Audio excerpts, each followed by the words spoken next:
Salam olahraga. Perkenalkan, nama saya Lauren Jesinaga dengan NIM 6201210014. Di sini saya akan menjelaskan mengenai insulin. Baik, insulin merupakan hormon yang dibuat di pankreas dan kelenjar yang terletak di perut. Jadi, insulin ini juga berfungsi untuk tubuh menggunakan glukosa sebagai sumber energi. Jadi, insulin berperan untuk mengubah glukosa menjadi energi pada tubuh. Glukosa adalah sejenis gula yang ditemukan dalam berbagai makanan. Jadi setelah kita makan atau mengemil, saluran pencernaan kita memecah karbohidrat dan mengubahnya menjadi glukosa. Jadi glukosa ini akan diserap ke dalam aliran darah, dan insulin adalah hormon yang bekerja untuk mengubahnya menjadi energi. Jadi ketika makanan sudah masuk ke tubuh kita dan saluran pencernaan memecah menjadi karbohidrat, dan setelah itu memecah jadi karbohidrat, dan setelah itu akan diubah menjadi glukosa. Setelah menjadi glukosa, dia akan bertemu dengan insulin, dan insulin merubah dia untuk menjadi energi di dalam tubuh.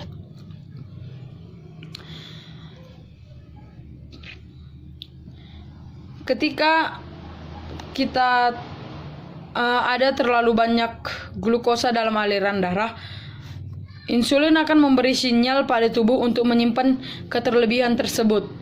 Jadi insulin akan berperan untuk memberikan sinyal kepada tubuh bahwasanya glukosa terlalu banyak di dalam aliran darah, sehingga tubuh akan menyimpan glukosa tersebut di dalam hati. Jadi, yang perlu kita ketahui, siapakah yang membutuhkan insulin? Yang paling membutuhkan insulin. Jadi, biasanya insulin sangat dibutuhkan oleh penderita diabetes tipe 1.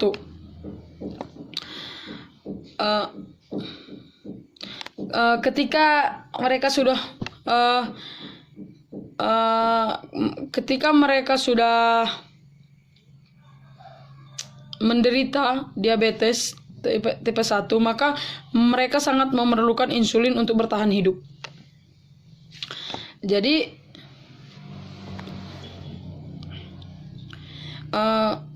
kita juga perlu mengetahui bagaimana gejala atau gejala penderita diabetes. Yang pertama, gejala yang terjadi pada penderita diabetes itu ada: yang pertama, banyak buang air kecil pada malam hari. Yang kedua, dia selalu terasa haus, selalu merasakan haus.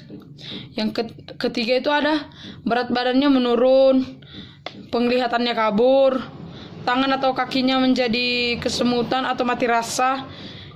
Berikutnya ada dia menjadi mudah lelah, kulitnya terasa kering, dan luka. Biasanya penderita diabetes ini jika mengalami luka pada tubuhnya, maka akan sulit untuk disembuhkan, dan biasanya dia akan infeksi. Berikutnya perlu kita ketahui fungsi insulin di dalam tubuh kita.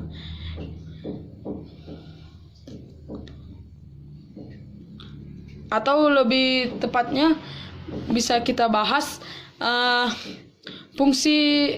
Biasanya insulin bisa disuntikkan. Jadi biasanya disebut dia sebagai suntikan hormon. Jadi ada fungsinya suntikan hormon ini bagi orang yang tidak menderita diabetes. Yang pertama, mengatur gula darah di dalam tubuh.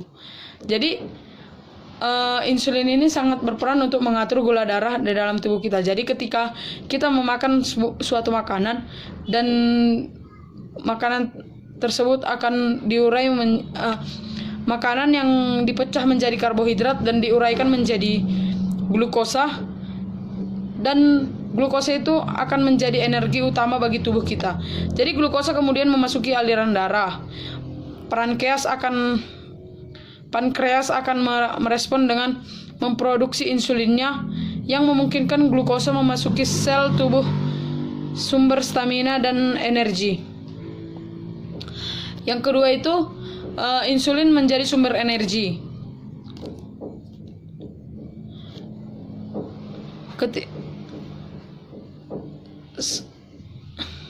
Ketika kadar hormon ini rendah, hati melepas glikogen ke dalam aliran darah dalam bentuk glukosa. Ini menjadi kadar gula dalam tubuh agar tubuh tetap stabil. Tanpa hormon insulin, glukosa tetap berada di aliran yang dapat menyebabkan komplikasi, bahaya, dan hiperglikemia. Bersamaan dengan glukosa, insulin membantu asam amino memasuki sel tubuh yang membangun massa otot. Dan perlu kita ingat, hormon insulin juga membantu sel menjaga tingkat cairan dalam tubuh. Yang ketiga fungsinya adalah mencegah ketoasidosis diabetik. Jadi hormon insulin ini membantu sel menggunakan glukosa untuk energi. Ketika sel dapat menggunakan glukosa, tubuh mulai membakar lemak dan untuk energi. Proses ini menciptakan penumpukan kimia berbahaya yang disebut dengan keton. Jadi tubuh akan mencoba untuk membuang keton melalui urin, namun seringkali sulit untuk dikeluarkan. Jadi ini dapat menyebabkan juga kondisi mengancam jiwa yang disebut dengan ketoasidosis diabetik. Gejala yang terjadi bisa berupa bau mulut kering, mual, dan muntah.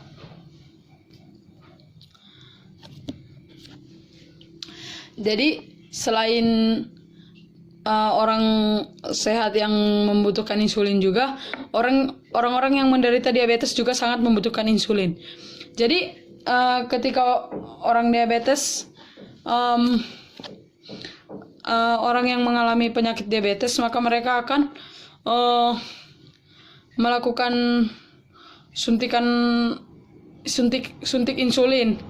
Jadi ada jenis-jenis juga insulin yang dapat disuntikan kepada penderita diabetes. Yang pertama itu ada namanya rapid acting. Jadi ini jenis suntikannya yang mulai bekerja kira-kira sekitar 15 menit setelah injeksi. Jadi efeknya bisa bertahan antara 3-4 jam, dan ini sering digunakan sebelum makan. Yang kedua ada short acting. Jadi menyuntikkan insulin ini saat sebelum makan. Jadi dia mulai bekerja pada waktu 30-60 menit setelah menyuntikkan dan berlangsung hingga 8 jam. 5-8 jam. Dan yang ketiga ada yang namanya intermediate acting. Jadi ini biasanya disebut juga dengan suntik insulin menengah. Jadi jenis suntikan ini bekerja dalam 1 hingga 2 jam setelah injeksi.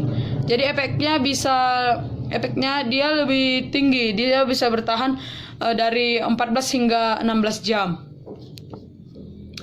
Yang keempat ada long acting. Suntik insulin ini bekerja ke dalam darah 1-2 jam setelah disuntik pertama. Dan jenis suntikan ini bekerja efektif setelah 24 jam dari waktu penyuntikan. Jadi dia berbeda dengan jenis suntikan lainnya. Jadi keuntungan dari insulin jangka panjang ini bekerja lebih seperti insulin pankreas pada umumnya. Yang kelima adalah combination insulin. Jadi suntikan hormon ini mengandung campuran insulin kerja cepat atau pendek yang dikombinasikan dengan insulin kerja menengah. Jadi ini cukup dengan dosis 1 botol per suntikan. Jadi hormon ini biasanya disuntikan ke dalam perut, tapi bisa juga disuntikan ke atas paha atau bokong.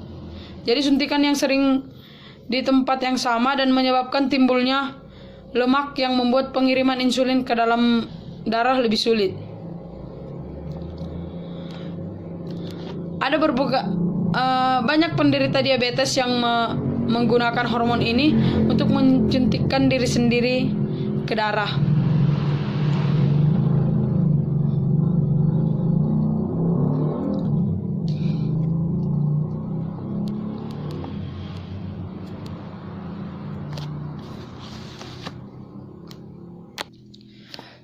Selain adanya efek yang baik dalam penggunaan insulin, ada juga efek yang buruk ketika mempergunakan insulin yang berlebihan.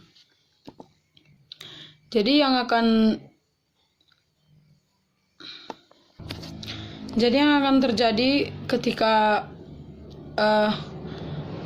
efek samping yang akan terjadi ketika menggunakan insulin ini yaitu kenaikan berat badan awal saat sel mulai mengambil glukosa. Yang kedua, gula darah yang turun terlalu rendah atau hipoglikemia. Yang ketiga itu ada ruam, benjolan atau pembengkakan pada bekas suntikan. Yang keempat juga akan terjadi kecemasan atau depresi. Yang kelima, batuk saat diinjeksi insulin.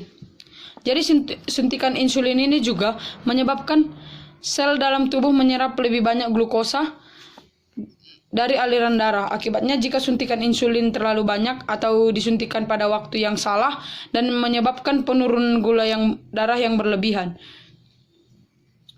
Jika kadar gula darah seseorang turun terlalu rendah, mereka mungkin mengalami gejala seperti pusing, kesulitan berbicara, kelelahan, bingung,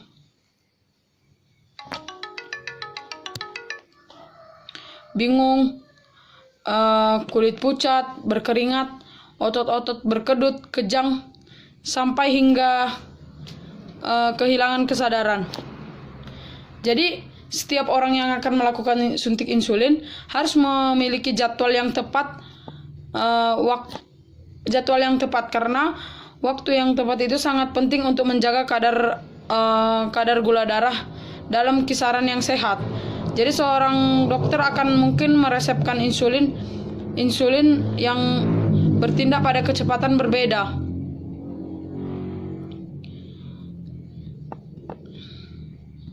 Jadi kita perlu juga ketika kita akan melakukan suntik insulin, sebaiknya kita harus mengikuti arahan dari dokter. Jangan asal kita sembarangan untuk memilih waktu untuk memberikan suntikan kepada kita, karena itu akan membahayakan dan berisiko tinggi untuk kita.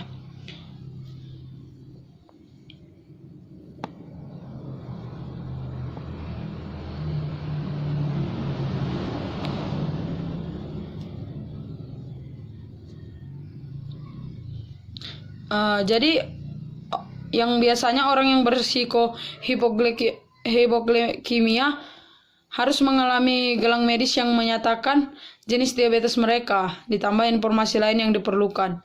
Jadi gelang ini memberikan informasi pada penolong pertama dan profesional medis jika seseorang tersebut kehilangan kesadaran. Jadi efek samping yang lain dapat disebabkan oleh insulin adalah nekrosis lemak. Jadi kita harus ingat, kelebihan insulin juga akan dapat membuat kita mengalami serangan jantung, stroke, komplikasi mata, dan masalah pada ginjal. Jadi sampai di sini juga penjelasan saya mengenai insulin. Lebih kurang saya mohon maaf. Akhir kata saya ucapkan terima kasih dan salam olahraga.